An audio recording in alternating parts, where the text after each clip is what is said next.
The dust of Valverde was the color of old blood. It settled in the creases of your eyes, coated the back of your throat, and dusted the shoulders of every man and woman in town like a fine, gritty shroud. The year was 1876, and the Chihuahuan Desert was winning. It had pushed its dry frontier into every corner of their lives, cracking the floor of the Blue Comet Saloon and splintering the pews in the little wooden church. The river landing, where steamers once offloaded goods, now overlooked a basin of sun-baked mud, a graveyard of bleached fish bones. Hope was a commodity scarcer than water. Most folks looked to the east, where the promise of the railroad lay, a black iron snake that would bring life back to the valley. But Elena Alvarez looked to her hands. They were strong hands, calloused from hauling ore carts alongside her late husband, yet deft enough to stitch a torn saddle so finely you could barely see the seam. At 23, she wore her widowhood like a high-collared dress, buttoned to the chin. Her beauty was a thing of the sun and the earth, with hair as black as a thundercloud and eyes that held the deep. Quiet brown of the Rio Grande in a calm season. It was a beauty that made men pause and women narrow their eyes, and Elena wanted nothing to do with either reaction. Her only aim was a quiet life, a roof for her aging father, and the slow, steady work of paying off the debt the mining company claimed he still owed. Silas Boone, at 50, aimed for something similar, a quiet life, the survival of his ranch and the preservation of the last reliable water source in the county. He was a man built of the same rock and timber as the land itself, with shoulders wide enough to block a doorway and calm, gray eyes that saw most everything and judged very little. He moved through the world with a deliberate economy of motion, wasting neither steps nor words. His reputation for honesty was as solid as the granite hills that sheltered his property, a thing earned over decades of fair dealings and quiet resolve.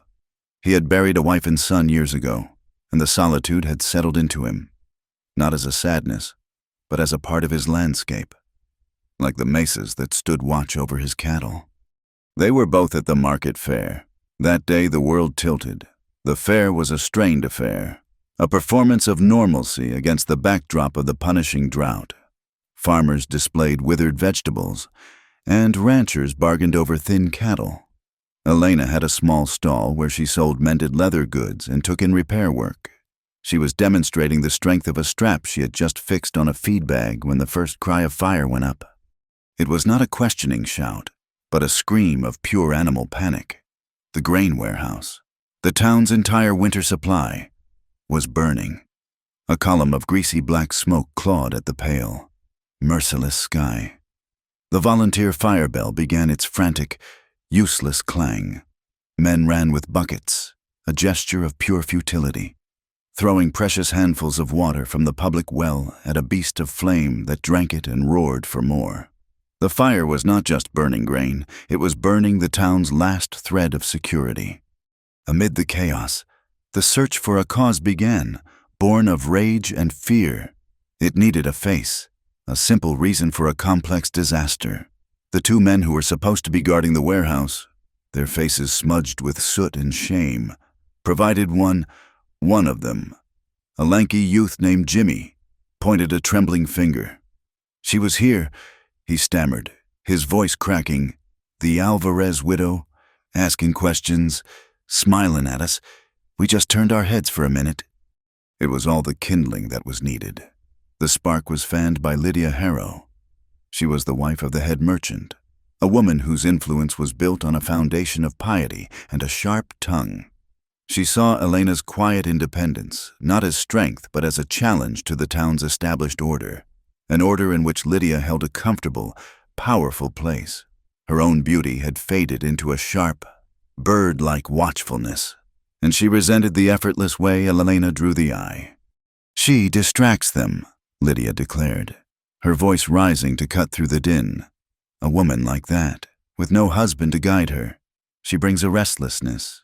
It is a vanity that invites trouble." A circle of women, wives and mothers who feared the coming winter and felt the sharp edge of jealousy, gathered around her. They moved toward Elena, a wave of calico and condemnation. The whispers grew louder, uglier. Flirtation, Temptress, bad luck. Elena stood frozen, the repaired feed bag slipping from her fingers. The heat from the fire was at her back, but a colder dread washed over her. The faces surrounding her were not the faces of neighbors. They were the faces of judges, of a jury that had already delivered its verdict. They saw her not as a woman trying to survive, but as a symbol of their fear. "She has a way about her," one woman hissed. "The men forget their duties," another added, her words sharp as stones. They pressed closer, their voices a venomous chorus. Elena backed away, her heart hammering against her ribs. She was strong enough to lift a 100-pound sack of flour, but she had no defense against this. They were going to lay their hands on her. She could feel it, a raw, physical threat tightening the air. Then, a space cleared. Silas Boone stepped into the circle. He did not raise his voice or draw a weapon. He simply moved, his solid presence a bulwark against their fury. He stopped beside Elena, his shadow falling over her. He looked at Lydia Harrow, his gray eyes unblinking, and then at the women around her. He said nothing to them. He addressed himself only to Elena. "Ma'am," he said, his voice a low, steady rumble. "It seems a difficult path to walk. Allow me." He offered her his arm. It was not a gesture of gallantry, but of simple, practical assistance, like helping a neighbor lift a fallen log. For a moment, Elena hesitated, her pride warring with her fear. But then she saw the quiet certainty in his eyes, a small island of calm in a sea of hostility. She placed her hand on his forearm, feeling the coiled strength in it. He turned and, without another word, led her through the parting crowd. The women fell silent as he passed, their accusations withering in the face of his silent disapproval. He walked her to the edge of the square, away from the smoke and the glares, and released her arm. "Thank you," she whispered, her voice barely audible. He simply nodded, his gaze lingering on her for a moment before he turned and walked back toward his wagon. A man who had done what needed doing and required no thanks for it. The fire burned itself out, leaving a smoldering ruin and a town steeped in bitterness. The rumor, however, had just begun to catch. Elena Alvarez was a bringer of misfortune. The story spread from the saloon to the sewing circles, each telling adding another layer of invention. She had bewitched the guards. She had been seen laughing as the flames rose. She was a curse on a town already cursed by drought. From the shaded porch of the railroad's temporary office, Corbett Hale watched the town's poison fester, and he smiled. Hale was the foreman of the track-laying crew, a man whose ambition was as vast and empty as the desert itself. He was handsome in a sharp, predatory way. With eyes that were always calculating, he saw Valverde not as a community, but as a collection of assets to be acquired. The most valuable asset was Silas Boone's land, or more specifically, the deep, spring-fed water source on it. The railroad would need that water, and Hale intended to have it. He had seen how the town was turning on the widow, and he recognized a useful tool. A community divided was a community easily conquered.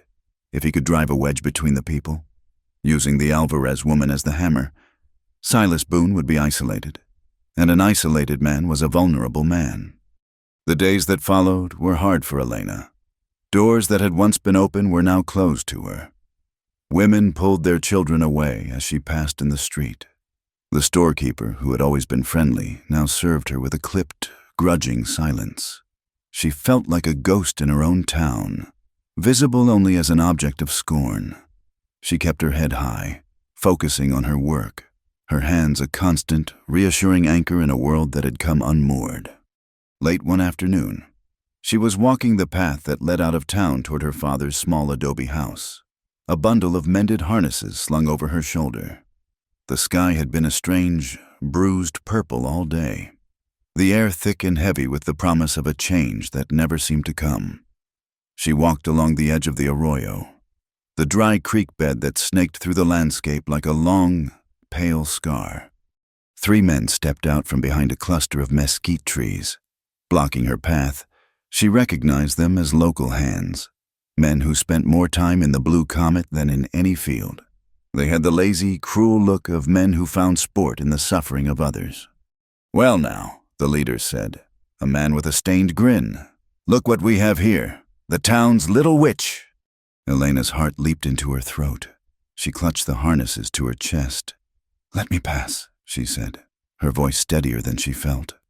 In a hurry to start another fire, another sneered. They fanned out, cutting off her retreat. A low rumble echoed from the distant hills, a sound so deep it seemed to come from the earth itself. The men paid it no mind. They were closing in on her, their face lit with a shared, ugly purpose.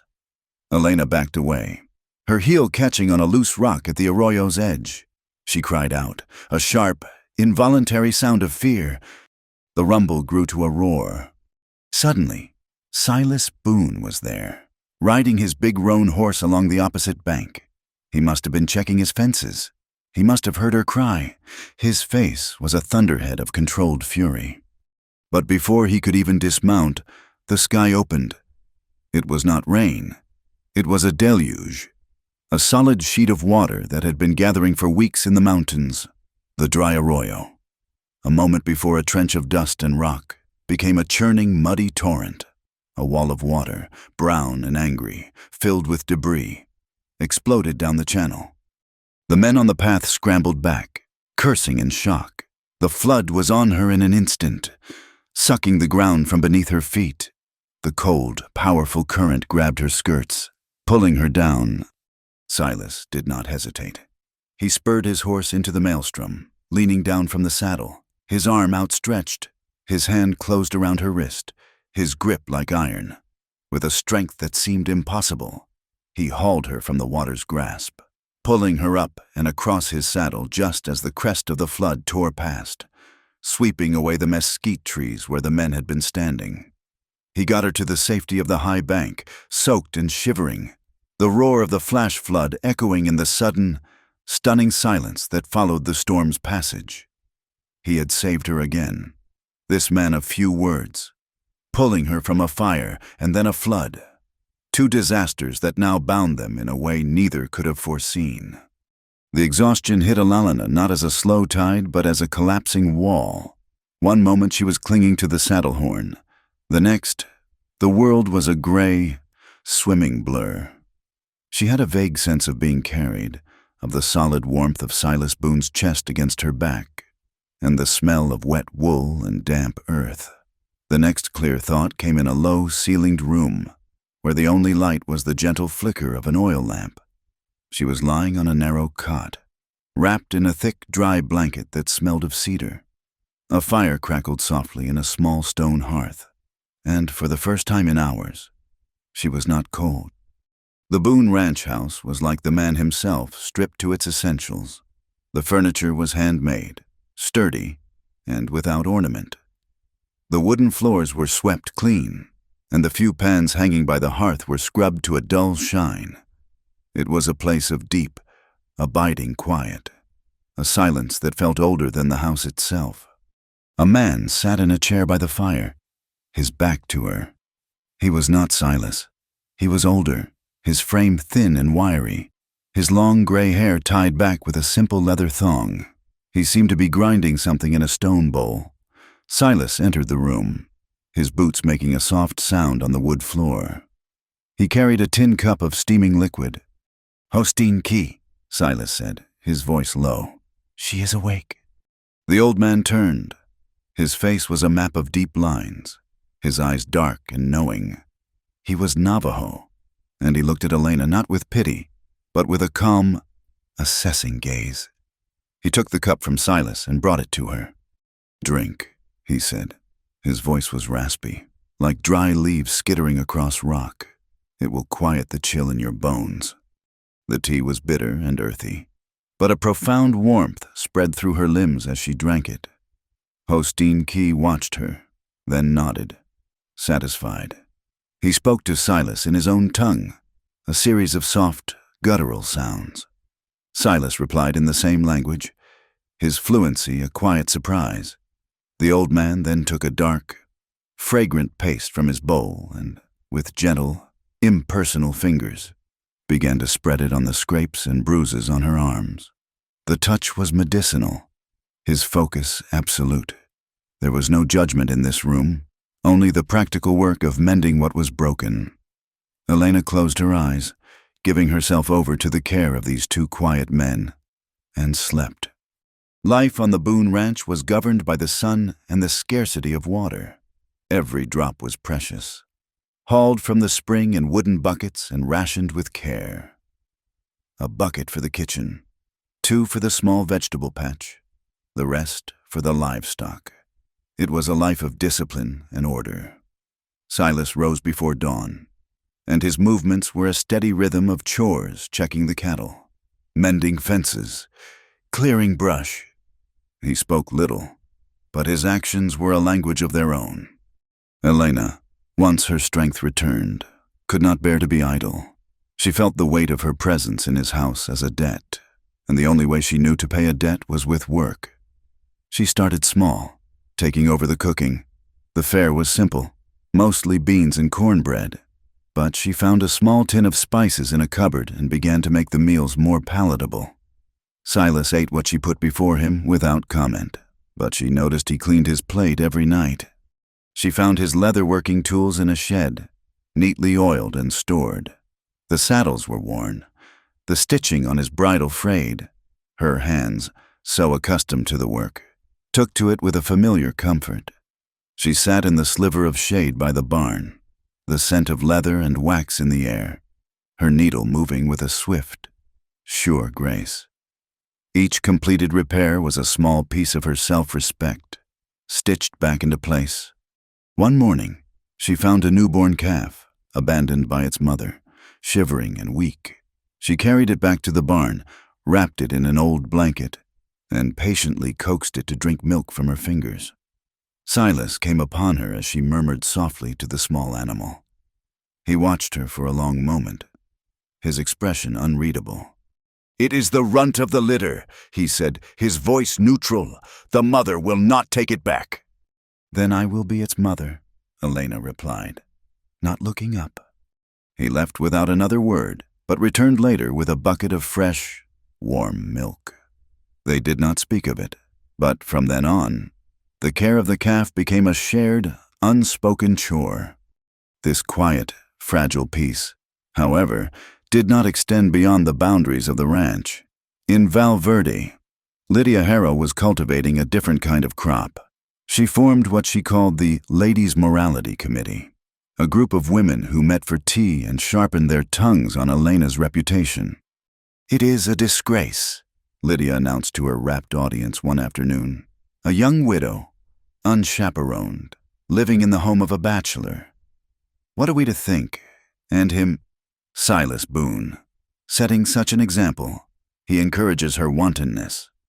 The whispers spread, twisting the truth into a grotesque new shape. Silas was not a rescuer. He was a keeper. Elena was not a victim. She was a seductress who had cleverly ensnared the town's most respected rancher to get access to his water. Corbett Hale worked the other side of the street, in the smoky confines of the Blue Comet Saloon. He bought rounds of whiskey and planted his own seeds of doubt. "A man has a right to his privacy," Haley would say to the husbands and ranch hands, his tone one of sympathetic confidence. But when his private affairs start to affect the whole town, well, Boone is hoarding that water, and now he has this woman out there, stirring up trouble. A man can get foolish ideas. With a woman like that around, he might forget his obligations to his neighbors. He made it sound as if Silas's act of decency was a betrayal, a threat to the town's very survival. He was building his case brick by brick, isolating Silas and painting Elena as the root of all their problems. On the ranch, they felt the pressure without hearing the words. The mail rider, who used to stop for a cup of water and a bit of conversation, now left the mail in the box at the end of the long dirt road and galloped off. When Silas rode to town for supplies, men who had known him for 30 years would give him a curt nod and move on, their eyes shifting away. The tension settled into the small house. Elena felt it as a constant, low hum of anxiety. She was profoundly grateful to Silas, But his quiet generosity was a cage of its own. She could not leave. The town had made itself too hostile. But staying felt like an imposition, a constant reminder of her helplessness. She feared the debt she was incurring, an obligation that could never be repaid with mended saddles or well-cooked beans. For Silas, Elena's presence was a disruption of a different kind. For years, his house had been a place of memory and solitude. Now, it was filled with the scent of her cooking, the soft sound of her movements, the sight of her dark hair catching the lamplight. It stirred a part of him he had thought long dormant. He had built high, strong walls around his heart after his wife and son were gone. And he had come to believe that solitude was the only true defense against loss. To let someone in, even someone as quiet and self-contained as Elena, was to invite the possibility of a storm. He found himself watching her, admiring her resilience, her fierce pride, and that admiration frightened him more than any drought or fire. One afternoon, he rode out to check the northern boundary of his property, where his land met the vast, empty scrub that the railroad company was claiming. He followed the line of old, weathered fence posts, his gaze scanning the familiar landscape, and then he saw it. A new marker, a raw pine stake driven deep into the ground, a strip of red cloth tied to its top. It was 100 yards inside his property line. 100 yards of his pasture, his land, now marked as belonging to the railroad. He sat on his horse, the sun beating down on him, and a cold, slow anger began to build in his chest. This was not the work of a careless surveyor. The boundary had been marked by the same line of ancient cottonwoods for 2 generations. This was a deliberate act. This was Corbett Hale's signature. He rode back to the ranch, his jaw tight. He did not tell Elena what he had found. It was his fight, his land. He would handle it the way he always handled things, through the proper channels. That evening, by the light of the oil lamp, he sat at his small desk and composed a letter. His handwriting was clear and strong, his words precise and without emotion. He detailed the history of his property line, the placement of the original markers, and the sudden appearance of the new stake. He addressed the letter to the circuit judge in Silver Creek, the nearest seat of county law. He explained that a formal complaint would follow, but he wanted to put the matter on the official record immediately. The next morning, he sealed the letter with wax and rode out to meet the mail carrier, a young man named Ben. He handed the letter over, along with a silver coin. "Make sure this gets to Judge Miller's hands personally." "Ben," Silas said, his voice even. "It is important." The boy nodded, his eyes wide at the gravity in Silas's tone. "Yes, sir. Mr. Boone, I will." Silas watched him ride off, the letter tucked safely in his leather pouch. He felt a small measure of satisfaction. He had taken the first step. He had engaged the law. But the law was a long way off, and Corbett Hale was very near. 2 days later, Ben, the mail carrier, was found tied up in a ditch 10 miles out of town, his horse gone and his mail pouch empty. When the news reached the ranch, a heavy silence fell between Silas and Elena. The letter was gone. The message was clear. There would be no help from the law. They were on their own, on a small island of land, with the desert on one side and the greed of a powerful man on the other. And the line between them had just been crossed.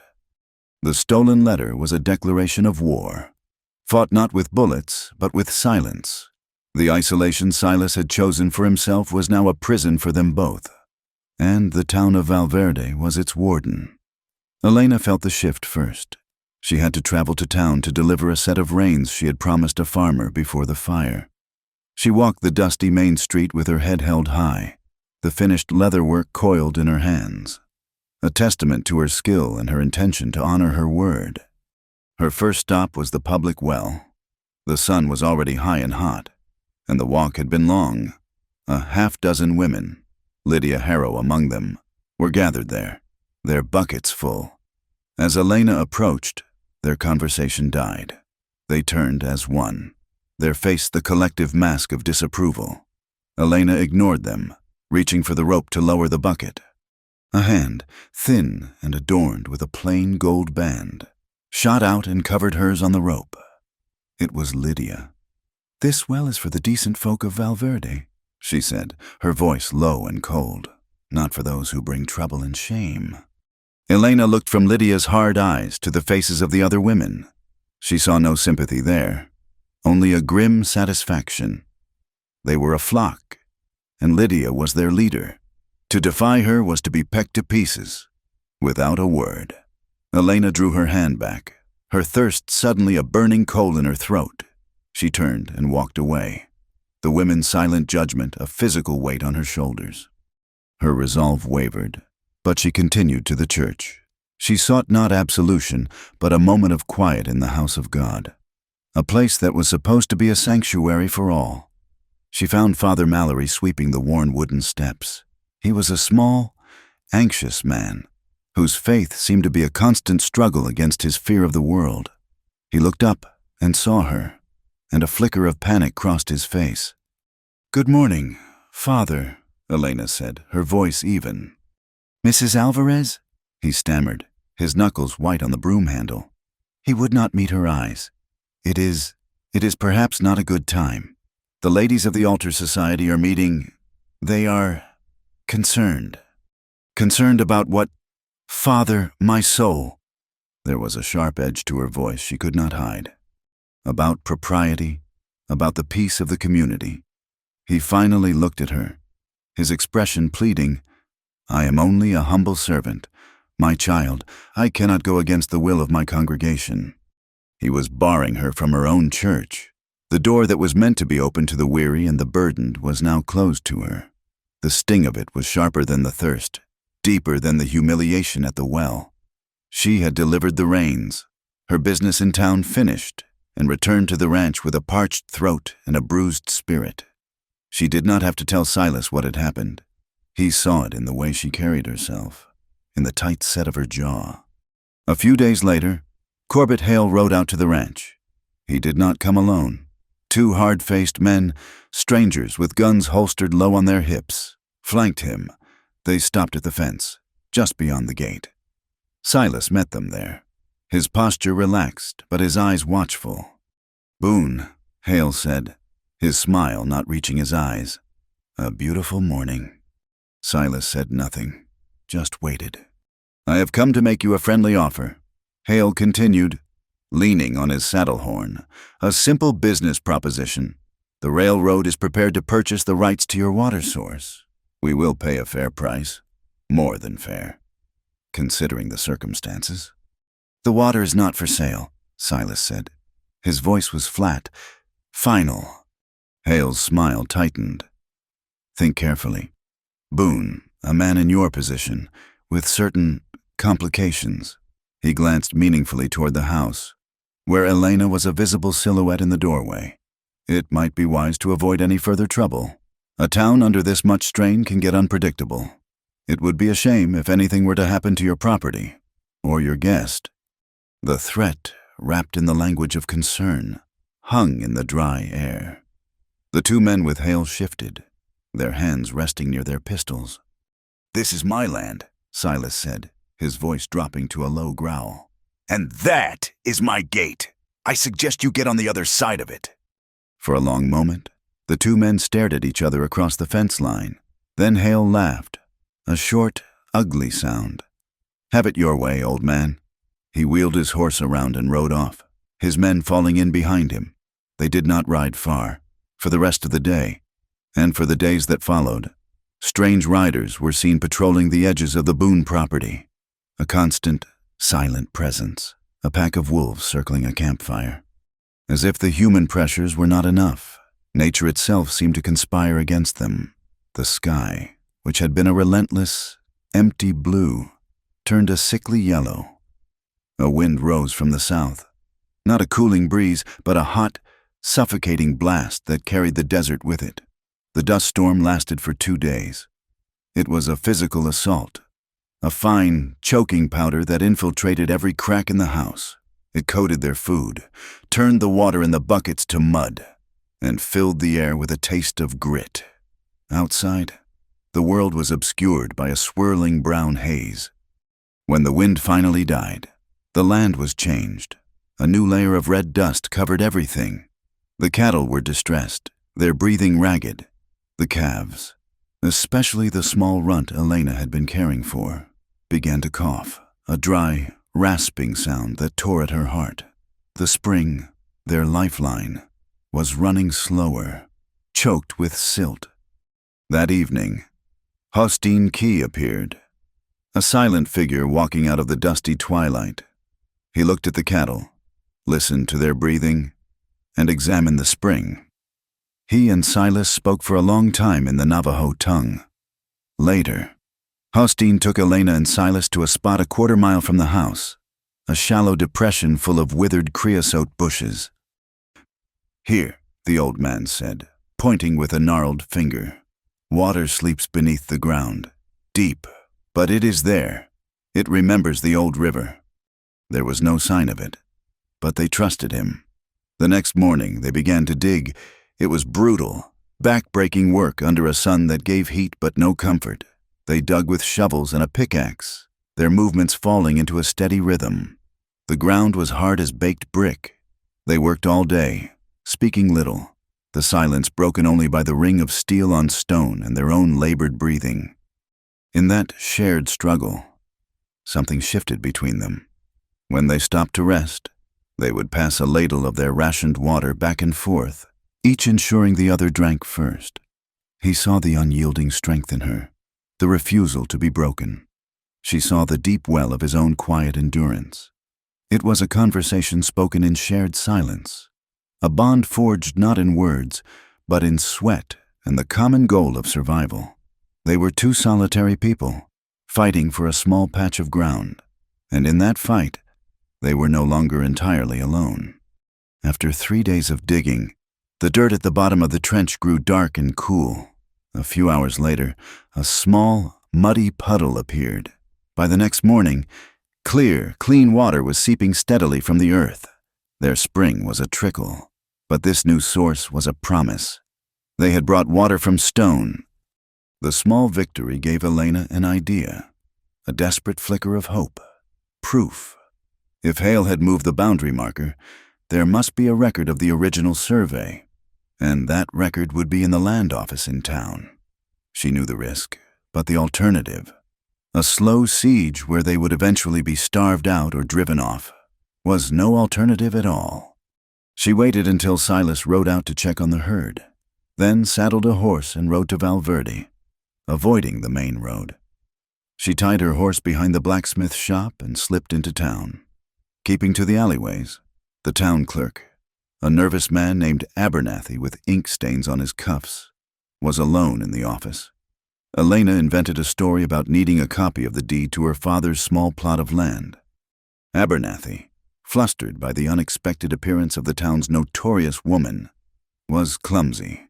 As he pulled a heavy ledger from a high shelf, a roll of maps tucked behind it came loose and tumbled to the floor, scattering across the dusty planks. "Oh, dear, he muttered, bending to retrieve them. Elena knelt to help him, and her eyes fell on one of the maps. It was a recent survey of the lands bordering the railroad's claim, and there, stark and clear, was the boundary line of the Boone Ranch, drawn 100 yards inside the old cottonwood markers, exactly where the new stake had been driven. A red seal from the railroad company was stamped in the corner. Tucked beneath it was another, older map of the same area. This one was brittle, the ink faded. On it, the Boone property line was clearly marked along the line of the cottonwoods. It was the true survey. She saw faint pencil lines on the newer map. Notes in the margin. One was a series of calculations, followed by the initials C.H. The other was a name Abernathy. The clerk was in on it. Her heart began to pound. This was it. This was the proof. As Abernathy gathered the other maps, his back to her, Elena deftly slipped the false survey map from the floor and tucked it into the folds of her dress.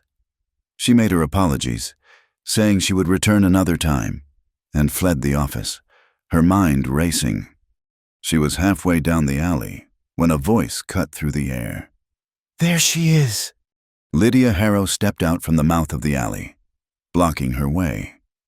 Behind her were 4 other women from her committee. They had been watching the office. They had been waiting for her. "What are you hiding?" Thief Lydia demanded, her eyes glittering with triumph.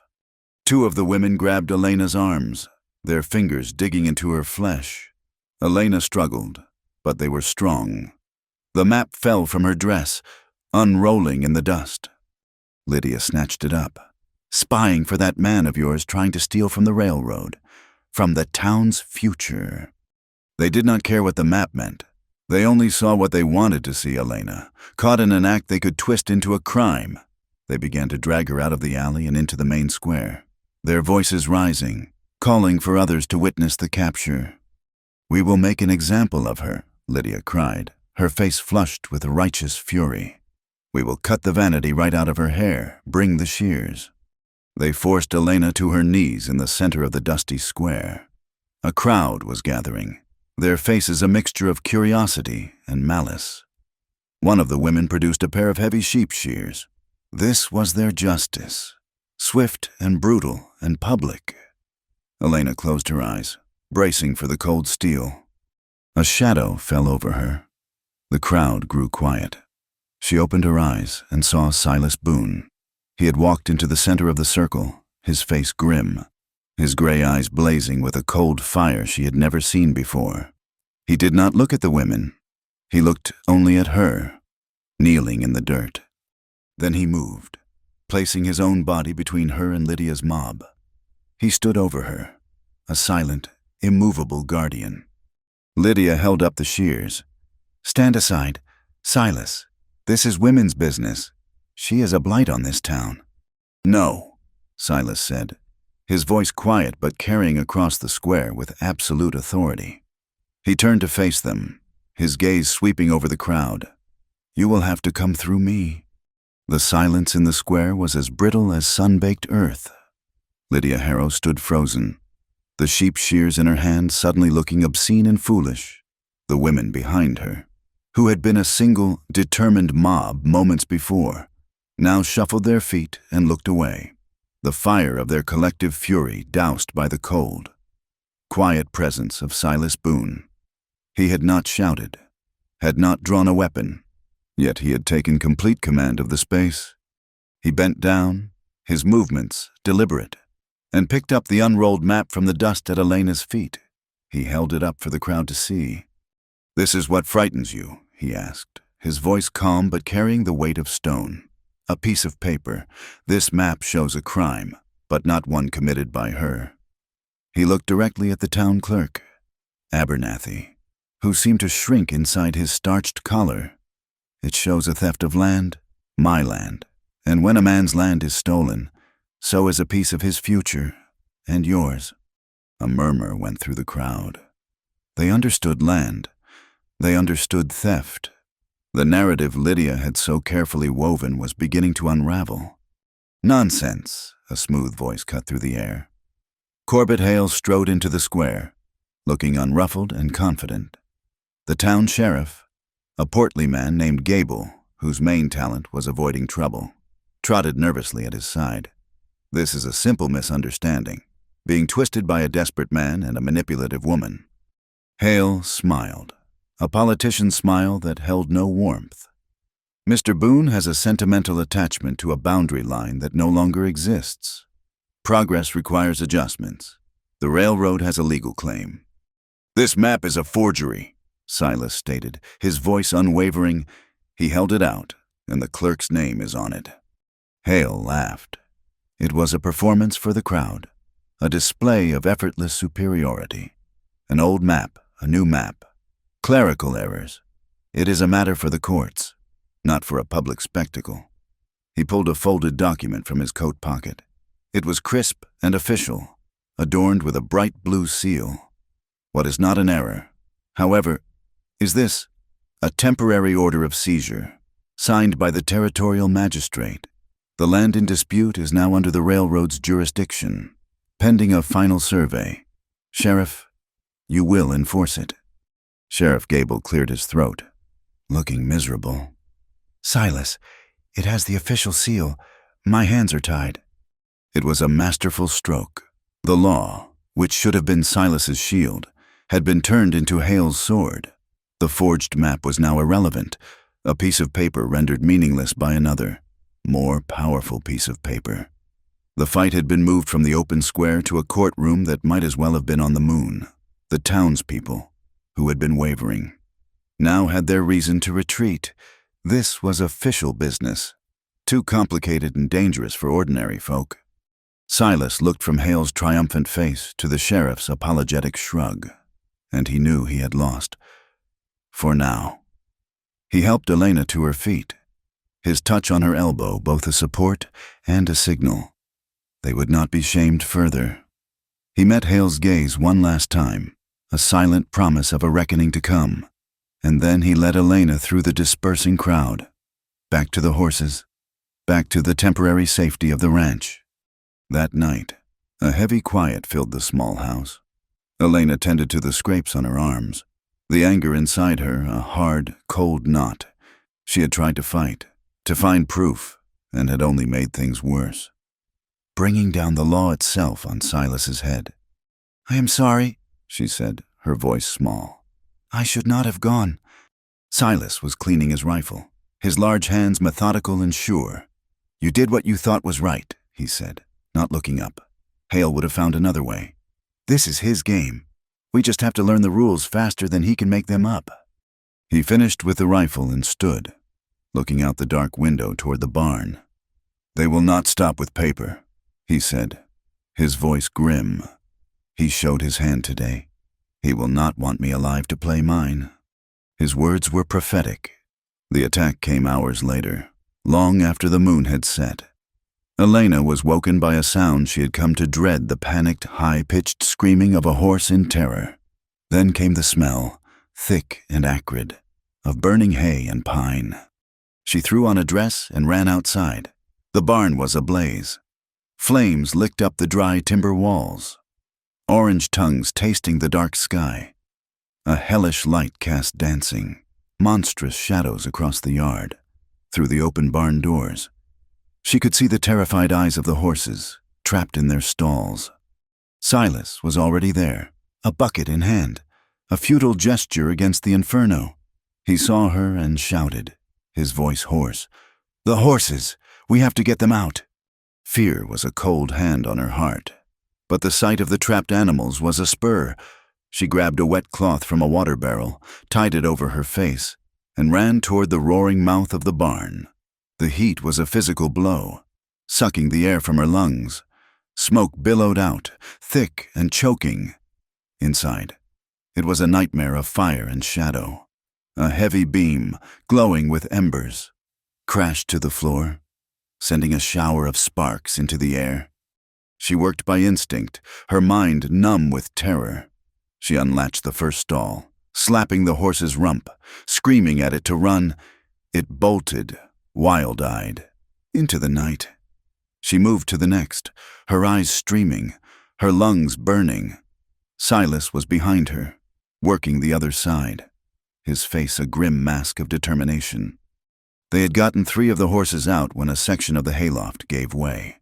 A cascade of fire and burning timber rained down. Silas shoved Elena toward the door, taking the brunt of the collapse himself. He staggered, a cry of pain torn from his throat. She saw a long, jagged piece of burning wood strike his side, gashing through his shirt. He ignored it, pushing her forward. "Go get out!"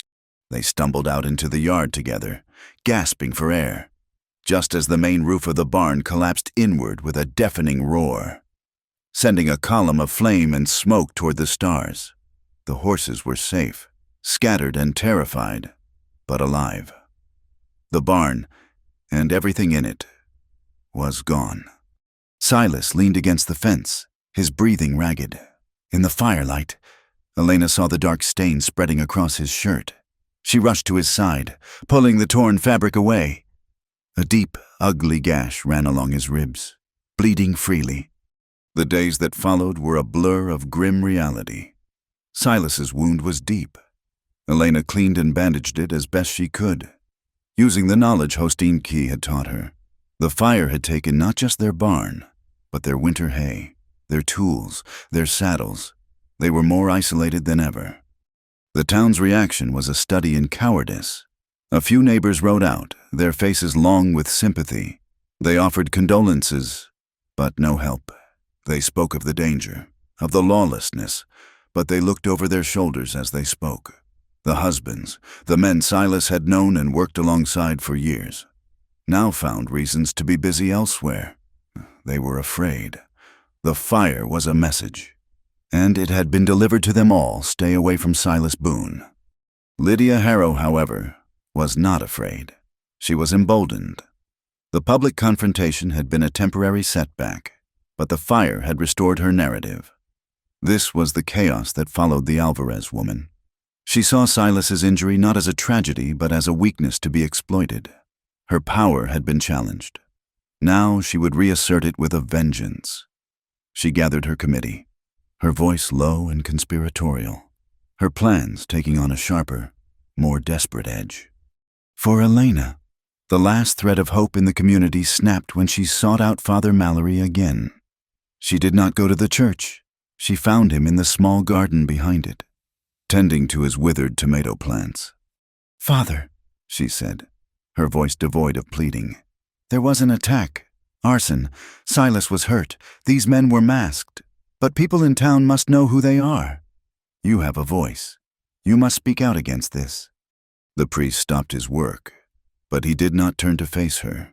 His shoulders were slumped. "I have prayed on this matter," he said to the dying plants. "I have prayed for peace." "Peace?" Elena's voice was sharp with disbelief. "There is no peace. There is only fear." "You are a man of God. Is it not your duty to stand for what is right?" "It is my duty to hold my flock together," he said, his voice cracking. "If I take sides, I will divide this church. People will leave. The house of the Lord will be empty. I will not risk that." Elena looked at his back, at the cowardice that he cloaked in the robes of duty, and something inside her turned to stone. She had lost her husband, her home, her good name. Now she had lost her faith, not in God, but in the men who claimed to speak for him. The community would not help. The law would not help. God's own house was barred to her. They were utterly, terrifyingly alone. The final moves of the game were made 2 days later. A rider from the railroad camp brought a message for Silas. It was from Hale. The note was short and direct. He proposed a meeting to settle their differences once and for all. Just the two of them. He named a place a narrow canyon 10 miles south, known as the 12 Pillars. He named a time the next day at sunset. "Let us resolve this as men," the note concluded. Silas read it, his face impassive. It was a clear invitation to an ambush, a trap set in a remote location, far from any potential witnesses. As Silas considered the false invitation, another meeting was taking place in the back room of the Harrow Mercantile. Lydia sat with 2 of her most fervent followers. Her voice was a low, intense whisper, her eyes gleaming. "His injury has made him weak," she said.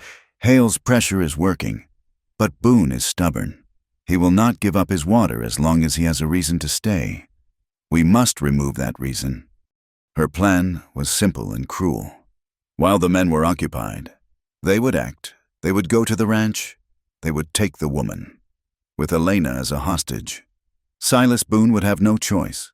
He would have to trade his water, his land, his pride, for her life, and Lydia Harrow would be the one who had saved Valverde.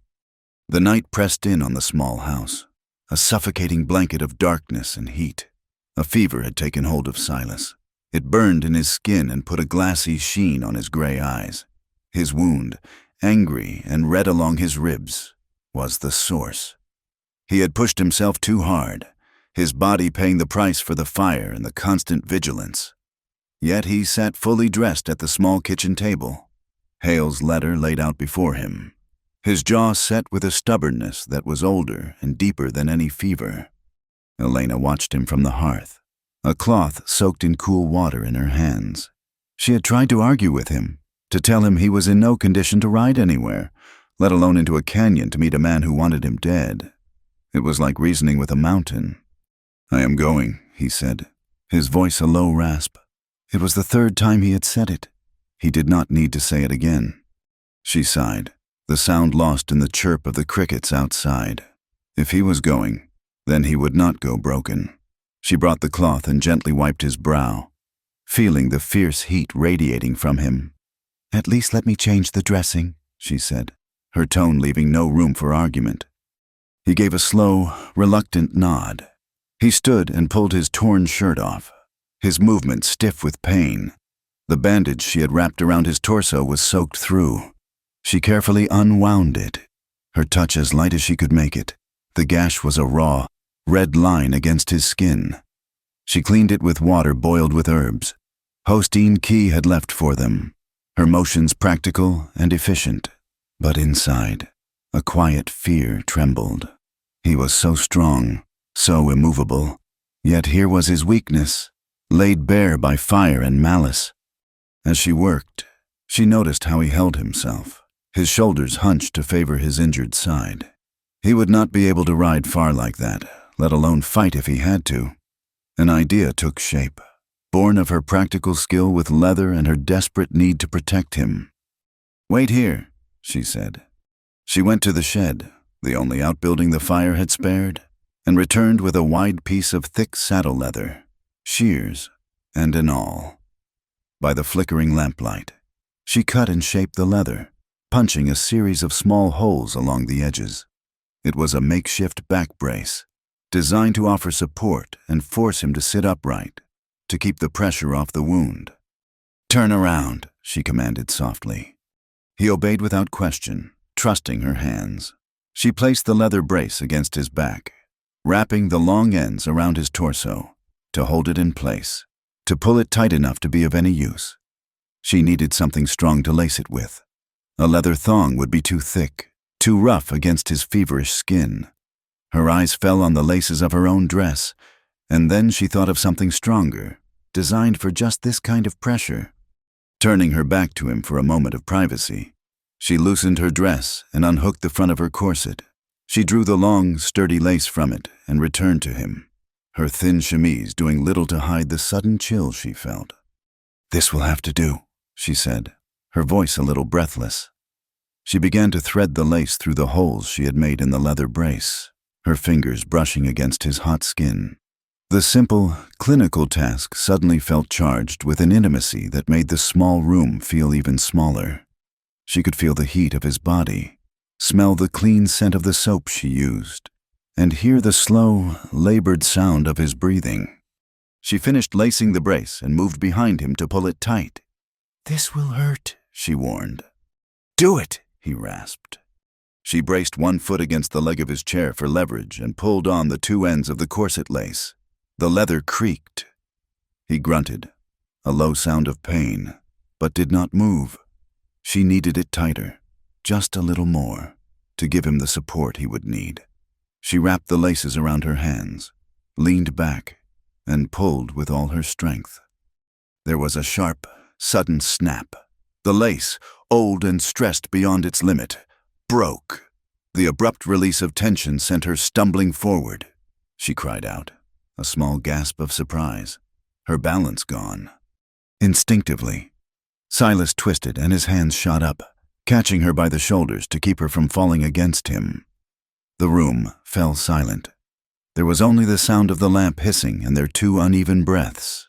His hands, calloused and rough from a lifetime of hard labor, were unexpectedly gentle on her. They did not grab or clutch. They simply held her, steady and sure. By mistake, the corset snapped in his hands, and his gentle touch awakened what she never knew. Time seemed to stop. She was looking at him over his shoulder, her face only inches from his. She saw the lines of pain and exhaustion etched around his eyes, but she also saw something else, something new, a vulnerability that mirrored her own. His grip on her shoulders was a question, an anchor, a connection forged in the quiet of a desperate night. In his touch, there was no demand, only a profound and steadying calm. It was a feeling she had never known a man's touch could hold. It was not passion, not desire, but something far rarer, a moment of pure, unvarnished tenderness in the middle of a wasteland. For a long, silent moment, they just stayed that way. Two people caught in a web of violence and fear, finding a fragile point of stillness. He did not let go. She did not pull away. It was an acknowledgement, a silent confession that in this harsh and unforgiving world, they had found a small, warm shelter in each other. Then, as slowly as he had caught her, he released her. Elena stepped back, her heart hammering against her ribs.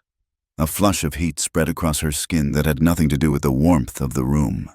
She felt as though a part of her that had been asleep for years, or perhaps had never been awake at all, had just opened its eyes. She was not just a widow, a survivor, a target. She was a woman who was worthy of a gentle touch. Silas turned to face her, his expression unreadable in the shifting light. But his eyes held a new depth. The walls he had so carefully built around himself had been breached. He had let someone in, not just into his house, but into that quiet, guarded space he had protected for so long. And the world had not ended. Instead, a flicker of warmth, as surprising as water from a dry well, had ignited in the dust. The moment was broken by a sound from outside, a single, sharp crack, like a dry branch snapping under a heavy boot. They both froze, listening. It was followed by a low, guttural cry, quickly stifled. It was a human sound. Silas grabbed his rifle from the wall. "Stay here," he whispered, his voice hard again, the brief softness gone. He slipped out the door, moving with a predator's silence despite his injury. Elena waited, her hands clenched into fists, every nerve screaming. He was gone for what felt like an eternity. When he returned, his face was a mask of cold fury. In his hand, he held a small, intricately beaded pouch. "It is Hostein's," he said, his voice dangerously quiet. "They were waiting for him. He comes at night sometimes, to bring herbs for the cattle." They rushed to the edge of the property where Silas had heard the sound. In the soft earth, there were the tracks of several horses, and the scuffed marks of a struggle, and tied to a fence post was a piece of rawhide. Attached to it was a note, scrawled in charcoal. "The old man for the water. 12 pillars. Dawn." Hale had changed the game. It was no longer about land or law. He had taken a life and put it up for ransom. He had taken Silas's friend. Back in the house, the fever and the new rage made Silas reckless. "I will go now," he said, checking the loads in his rifle. "I will end this." "No," Elena said, stepping in front of him, her voice ringing with a strength she did not know she possessed. "You will do exactly what he wants. You will walk into his trap, injured and alone, and he will kill you. And then he will kill Hostein, and he will still get the water." "He is my friend," Silas growled, his face a storm cloud. "And you will honor him by dying foolishly," she shot back. "He would want you to be smart, not just strong." Her mind was racing, fitting the pieces together. The false map she had stolen, the town clerk's complicity, Hale's arrogance. He thinks he has already won. He thinks you are just a stubborn old rancher who will come charging in with a rifle. We will not do what he expects. She took a deep breath. "Let me go." Silas stared at her as if she had lost her mind. "Absolutely not. He will not be expecting me," she pressed, her words coming in a rush. "He will see a lone woman. He will be overconfident. It will buy you time." "Time for what? For him to take you too?" "Time for you to get what we really need," she said, her plan solidifying in her mind. He moved the boundary posts. He had a forged map made. He cannot have done that alone. The real survey records must be somewhere. Not in the town office. Abernathy would not be that foolish. They would be with the railroad crew, with the real surveyors. Hale has a main wagon, an office where he keeps his papers. While he is waiting for you at the canyon, you will not be there. You will be at his camp, getting the proof we need to ruin him." He was silent, looking at her, seeing not the frightened widow he had pulled from a flood, but a woman of formidable courage and intelligence. The plan was impossibly risky. It was desperate, but it was also brilliant. "I will not let you go to him alone," he said, his voice firm. "And I will not let you go to your death alone," she countered. "We need both. We need to save Hostine, and we need to get that proof. We have to split them apart. One of us goes to the canyon to distract Hale and try to free Hostine. The other goes to the camp for the evidence." They stood in the lamplight, the burned-out shell of their life around them, a new unspoken partnership forged between them. He was the strength. She was the strategy. He looked at her, at the fierce determination in her eyes, and for the first time since the fire, he saw a path through the darkness. It was a long shot, a gamble with their lives on the table, but it was the only path they had. He gave a single, sharp nod. "Dawn," he said. "We ride at dawn." The pre-dawn air was cold and thin, carrying the scent of dust and distant rain. They rode in separate directions, two lone figures against a vast, bruised sky, the silence between them heavier than any words. Elena pushed her horse hard, her heart a frantic drum against her ribs. Her path led not to the canyon but to the sprawling, temporary city of the railroad camp. It was a place of raw lumber, canvas tents, and the constant clang of steel on steel. A scar of progress scraped across the desert floor. She tethered her horse in a thicket of mesquite a safe distance away and approached on foot, a ghost in the gray light. The camp was just beginning to stir. Men coughed their way out of tents, the smell of cheap coffee and frying bacon hanging in the air. Elena pulled her shawl over her head, making herself small and unremarkable. Just another woman on the camp's periphery. She had one target, a long, narrow rail car that sat on a temporary siding, its windows dark. The survey car, Hale's office. Luck, for the first time, was with her. The car was unlocked. She slipped inside, her heart in her throat, and was met with the smell of stale cigar smoke and ink. Maps were pinned to the walls. Charts and ledgers were stacked on a long table. It was the nerve center of Hale's operation. She began to search, her hands moving with a desperate urgency, checking drawers, rifling through stacks of paper. She found shipping manifests, payroll accounts, letters from the East, but not what she was looking for. Frustration clawed at her. Silas was buying her this time with his life, and she was failing. She sank onto a small stool, her gaze sweeping the cluttered car one last time. And then she saw it. A small, locked footlocker tucked beneath a draftsman's table, almost completely hidden by a carelessly draped coat. It was out of place in the organized chaos. It had to be it. She looked for a key, but found none. Time was running out. She grabbed a heavy iron ruler from the table and jammed it into the lock. She put all her weight on it, gritting her teeth. The cheap lock groaned, then gave way with a sharp crack. Inside, nestled among some personal effects, was a leather-bound logbook. It was not a formal railroad ledger. The cover was worn smooth. She opened it.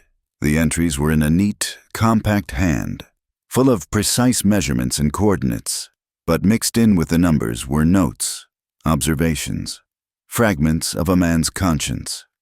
An entry from 3 weeks prior read followed Foreman Hale's new instructions. The line moves. The old cottonwoods are no longer the boundary. Mr. Boone loses 100 yards. It feels like a lie written on the land itself.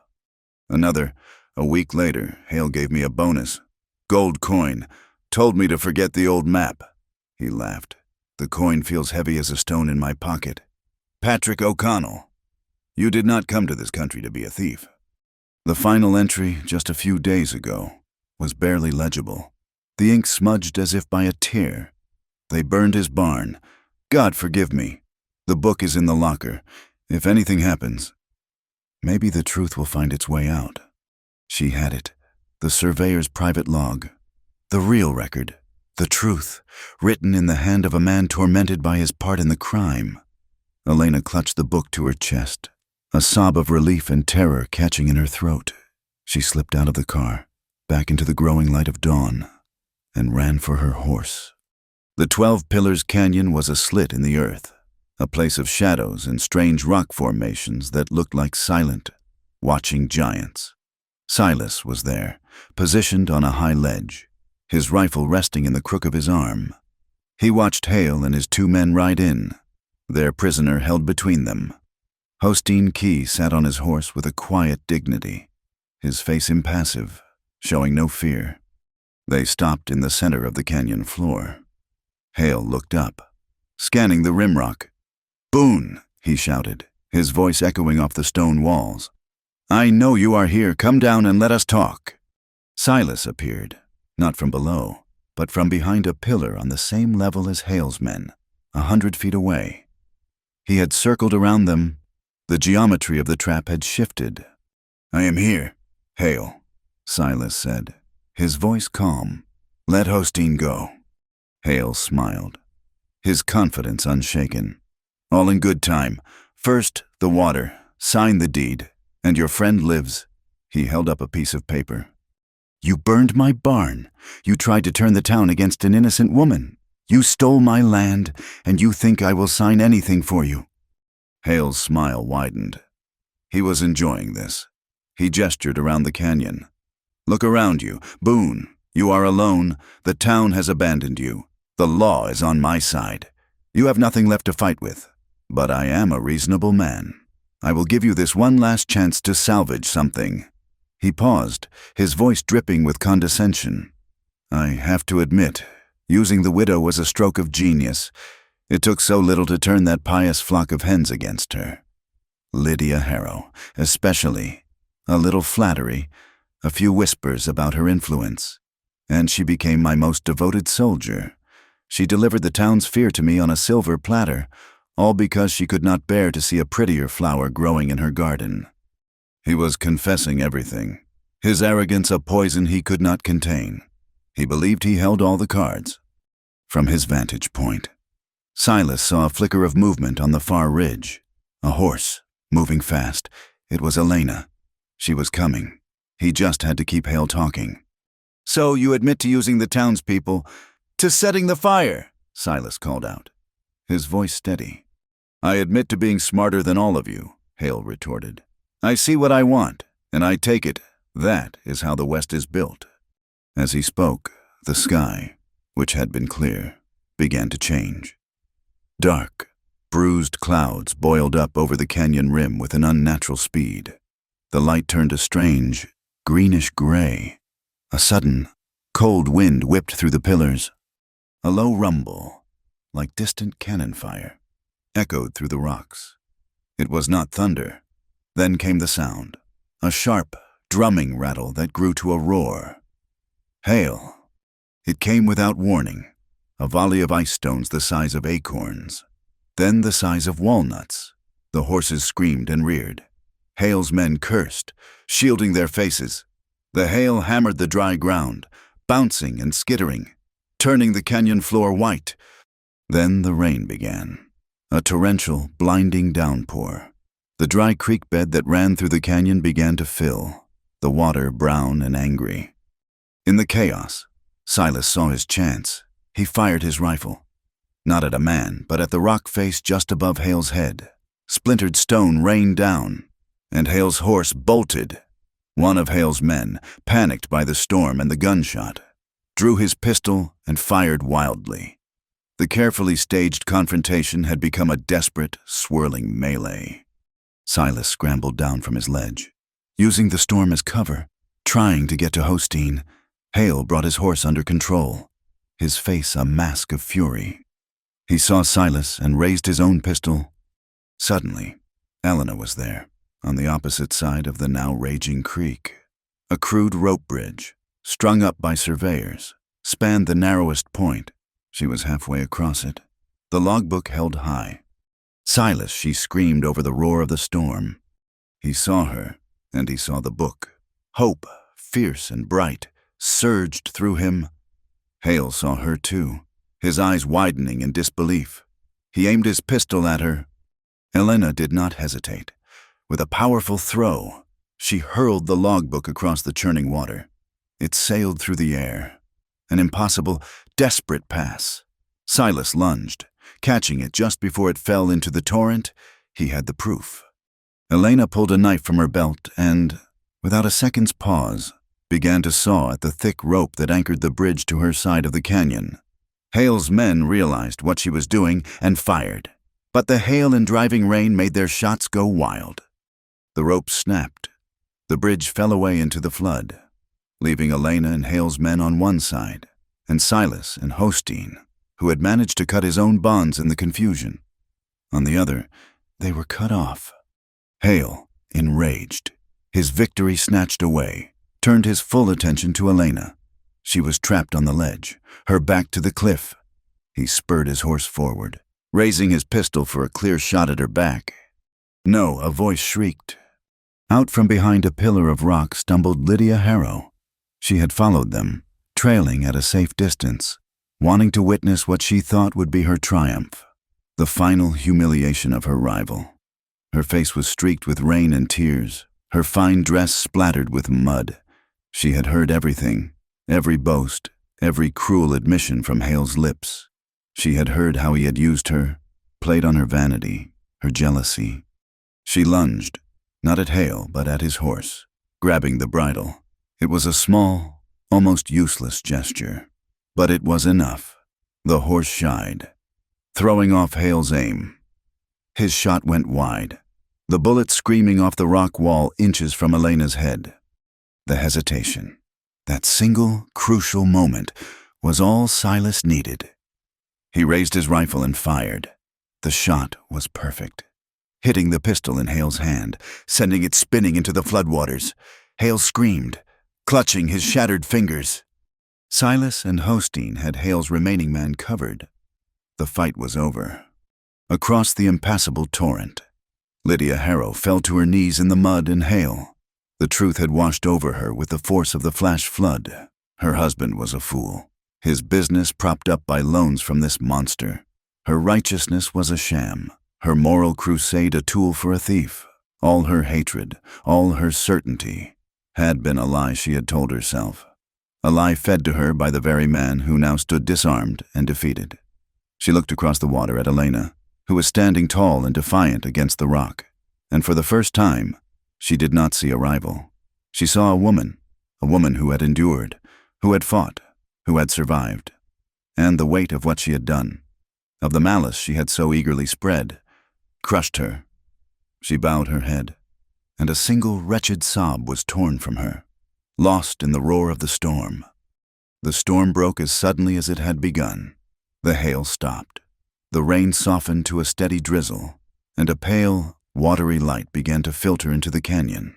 The roar of the flash flood subsided to a manageable grumble, the water level already dropping, leaving behind a glistening coat of mud on the rocks.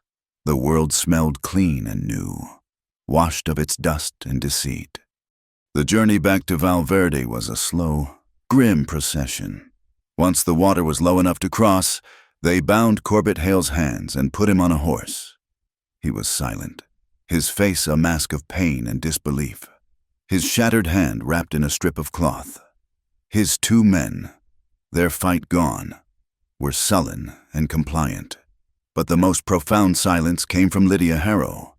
She rode with her head bowed, the fine fabric of her dress ruined, her carefully constructed world in tatters around her. She looked at no one. They did not ride in as conquerors. They came as survivors, mud-stained and weary, leading their prisoners toward a town that had to face its own reckoning. The sight of them stopped Valverde in its tracks. People came out of the saloon, the mercantile, the church, their faces a mixture of shock and apprehension. They saw Silas Boone, injured but unbroken. They saw Elena Alvarez, her chin held high, the surveyor's logbook tucked securely under her arm. And they saw Corbett Hale, the man who had promised them a future, now a prisoner. The crowd gathered in the main square, the same ground where Elena had knelt in humiliation. It was an impromptu court held under a wide open sky that was now scrubbed clean. Sheriff Gable, looking profoundly uncomfortable, took charge, his authority propped up by the undeniable facts of the prisoners and the grim determination on Silas's face. "What is the meaning of this?" Boone the sheriff asked, though the meaning was plain to see. Silas dismounted. He did not raise his voice. He did not need to. He held up the leather-bound logbook. "The meaning is that the law has come to Valverde," he said, his voice carrying in the stillness. "This book, kept by the railroad's own surveyor, details the deliberate theft of my land, and this man," he gestured to Hale, "confessed in the canyon to that theft, to the arson of my barn, and to using the fears of this town to drive a good woman from her home." He laid the book on a barrel that served as the sheriff's makeshift desk. A low murmur rippled through the crowd. This was more than a land dispute. This was a betrayal that touched every one of them. Then, a figure pushed his way through the crowd.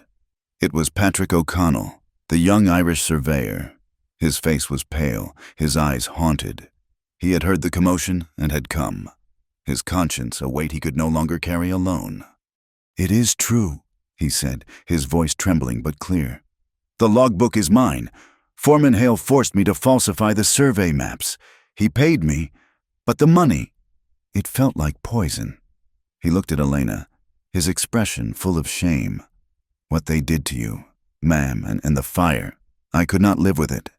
The real boundary is the old Cottonwood line. It always has been." His testimony, freely given, was a hammer blow to Hale's last defenses. From the back of the crowd, another voice, frail but resolute, spoke up. He is not the only one who stood by in silence. Father Mallory stepped forward. His face was ashen, but his eyes were clear. He looked at his congregation, at the faces he saw every Sunday, faces that had turned away from their duty. "I was a coward," he said, his voice gaining strength with each word. "I listened to whispers and threats. I allowed the fear of a few powerful voices to close the doors of God's house to someone in need. I let my fear for the church outweigh my duty to the truth." He turned to Elena. "I failed you, my child. I failed my calling. A community is not a building. It is the truth it is built on. And our truth has been rotten." The confession hung in the air, a stunning admission of the town's collective failure. No one moved. No one spoke. Sheriff Gable, his face grim, finally did his duty. He took a pair of iron handcuffs from his belt and locked them around Corbett Hale's wrists. The sharp click of the metal seemed to echo across the entire valley. He then walked over to the land office and came back with a white-faced, trembling clerk Abernathy, who began to blubber about his family and the pressure he was under before the sheriff told him to be silent. The law, slow and reluctant, had finally arrived. Hale's captured men, seeing that the game was truly over, began to talk, eager to trade names for leniency. They named the two local hands who had helped them set the fire, men who were now trying to shrink back into the crowd. They were pointed out, their neighbors backing away from them as if they carried a plague. Justice, once set in motion, was swift and unsparing. With the criminals identified and Silas's land and water rights secured by the undeniable proof of the logbook, the formal proceedings were over, but the social reckoning had just begun. The women of the Morality Committee, who had been standing in a tight, self-righteous cluster, began to drift apart, each woman suddenly alone with her own conscience, avoiding the eyes of her neighbors. The committee dissolved not with a vote, but with a silent, collective shame. Then Lydia Harrow began to walk. She moved through the parted crowd, her gaze fixed on the ground in front of her. She stopped a few feet from Elena. The entire town held its breath.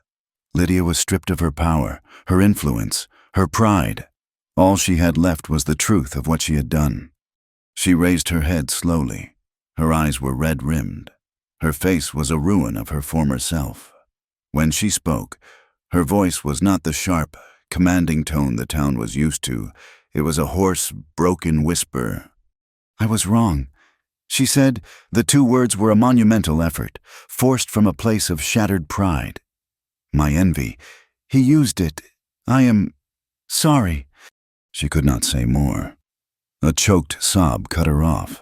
She did not ask for forgiveness. It was a simple, stark confession. offered up in the public square where she had intended to perform a final act of cruelty. Elena looked at the broken woman before her. She saw the years of bitterness, the small jealousies that had been fanned into a destructive fire.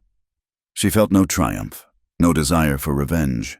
There was only a great, weary sadness. She gave a single, slow nod. It was enough.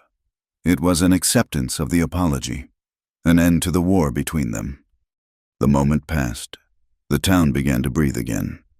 In the days that followed, a quiet transformation took place. The first sign was the lock being removed from the handle of the public well. The water was once again for everyone. A town meeting was called, not in the church, but in the open square, with the money from the fines levied against the arsonists and a compensation payment forced from the railroad company. They established a relief fund for all the families hit hardest by the drought. People began to talk to one another again, their conversations cautious at first, but slowly rebuilding the trust that had been corroded by fear and suspicion. Life began to find its new, fragile rhythm. The sun shone, the newly filled wells offered hope, and the community, having looked into the abyss of its own making, had chosen to step back. One afternoon, a week after the showdown in the canyon, a new sound drifted over the valley. It was a long, mournful cry, followed by a rhythmic chuffing. It was a sound of immense power and relentless purpose. On the horizon, trailing a plume of black smoke, the first locomotive of the Union Pacific Railroad was pulling into Valverde. The future had arrived. It brought the promise of new opportunities, new markets, new people. But as the townspeople watched it approach, a black iron beast in their greening valley, they knew it also brought new dangers, new hungers, new kinds of men like Corbett Hale. The fight for Valverde was over, but the fight for its soul was just beginning. The arrival of the railroad changed the sound of the valley. The whisper of the wind over dry grass now competed with the mournful hoot of the steam whistle and the rhythmic, percussive clang of a heavy engine. Valverde was no longer at the edge of the world. The world had come to it. With the tracks came new lumber, new tools, new faces, and a nervous, restless energy that was both a promise and a threat. But while the railroad brought a new pulse to the town, the real work of healing was quieter. It happened in small, unheralded moments. It happened when Elena Alvarez, with her own hands and the savings from her husband's last mining payout, rented the small, derelict shop next to the Blue Comet Saloon and hung a simple, hand-painted sign that read, E. Alvarez Leather Goods and Repair. The first few days, people would walk by and glance in, their curiosity warring with their lingering shame. Then old Farmer McGregor, whose reins had been mended so expertly, came in and asked her to fix a worn-out saddle, his voice gruff but his eyes respectful. Soon after, one of the women who had stood with Liddy in the square came in, her face flushed, and quietly asked if Elena could mend her son's boots. She paid for the work and left a small jar of preserved peaches on the counter. She said nothing about the past. Elena said nothing either. The transaction was its own apology, its own peace treaty. The shop became a fixture, a place of honest work. The smell of tanned leather, wax, and oil became a part of the town's daily life, a testament to the fact that a thing, or a person, could be broken and then made whole and useful again. The second act of healing was louder. Silas Boone made a deal with the new railroad supervisor, a practical, no-nonsense man who had no patience for the corruption of his predecessor. Silas paid a fair price for the use of their heavy steam drill for 1 week. The machine was a monster of iron and steam, and its arrival at the Boone Ranch was an event. Men from town, the same men who had averted their eyes in fear, came out to help, their hands offered freely. They were rebuilding more than a well. They were rebuilding the bridges of community. For 5 days the drill hammered and churned, biting deep into the earth, far below the drought's reach. On the 6th day, it hit a deep aquifer. The water that came up was cold and sweet and endless. Silas, true to the man he was, did not hoard it. He helped the town council draw up a formal water accord, a set of rules ensuring that his well would supplement the town's supply, that every family would have its share in times of need. The water, which had been a source of division and greed, became a bond, a shared resource managed with the wisdom of hard-won experience. The day Lydia Harrow was scheduled to leave, the whole town seemed to hold its breath. Her husband, his credit and his reputation ruined, had already sold their mercantile and moved on. But Lydia remained to face her judgment. The circuit judge, a man with a deep respect for Silas Boone, had listened to his quiet suggestion. The punishment was not to be the stocks or a public shaming.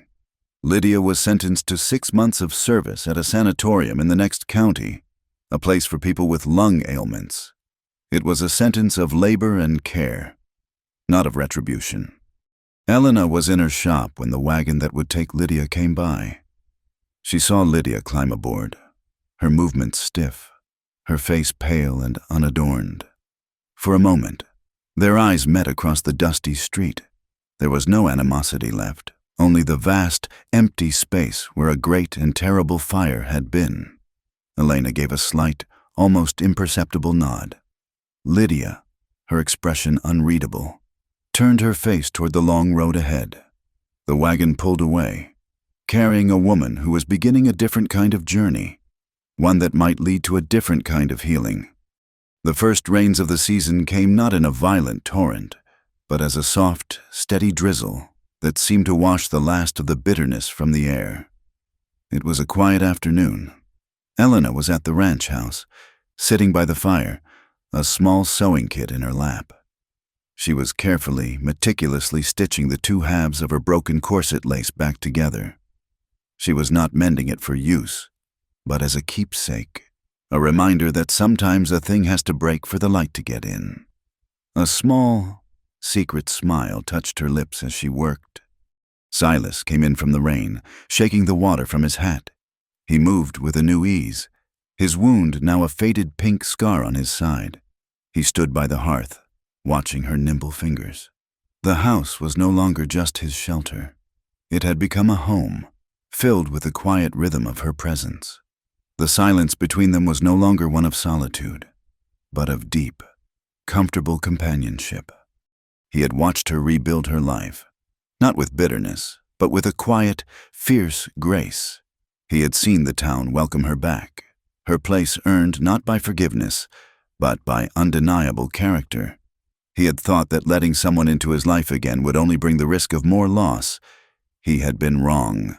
It had brought a quiet, steady warmth, like a low fire that could hold back the coldest night. "The new barn is nearly finished," he said, his voice a low rumble. "The stock is healthy, the well is deep." He was listing his assets, the foundations of his world. He looked at her dark hair gleaming in the firelight, and he knew one was missing. He took a slow breath. "Elena," he said, and the sound of her name in the quiet room was as intimate as a touch. "Stay, as long as you want." It was not a proposal of marriage, not a declaration of undying love. It was something simpler and perhaps more profound. It was an offering of peace, of permanence, of a place to finally set down her burdens. It was an invitation to share a life, spoken in the plain, honest language of his heart. Elena looked up from her sewing, the mended lace held between her fingers. Her smile was his answer. It was a smile of pure, unburdened light. She did not need to say a word. Later, as twilight settled, they walked out to see the new well. The rain had stopped, leaving the sky a soft, bruised purple. The air was cool and smelled of wet earth and creosote. The big wheel of the new well pump turned with a satisfying, rhythmic squeak. A steady stream of clean water flowed into the long wooden trough. A group of calves, including the runt that Elena had saved, pushed forward, their soft muzzles dipping into the water, drinking deeply, their thirst finally, truly quenched. They stood side by side, Silas and Elena, watching the life-giving water flow. There were no grand promises, no flowery vows exchanged. There was only the quiet, steady warmth of his presence beside her, solid as the earth, and the unspoken knowledge that they had found in each other a place of refuge. Theirs was a love that had taken root in the harshest of soils, a love like the desert itself, which knows how to hold on to the rarest and most precious of things. The iron rails of the train gleamed in the last light of the day, a constant reminder that the world and its challenges would continue to come. But now, the people of Valverde, and the man and woman who stood watching the water flow, had learned how to stand upright to meet it. Thank you for listening to our story. We invite you to comment where you are listening from so we can all connect and share our thoughts. And please subscribe to our channel Wild West Night. Like the video, and support us further by pressing the hype button so this story can be heard by more people.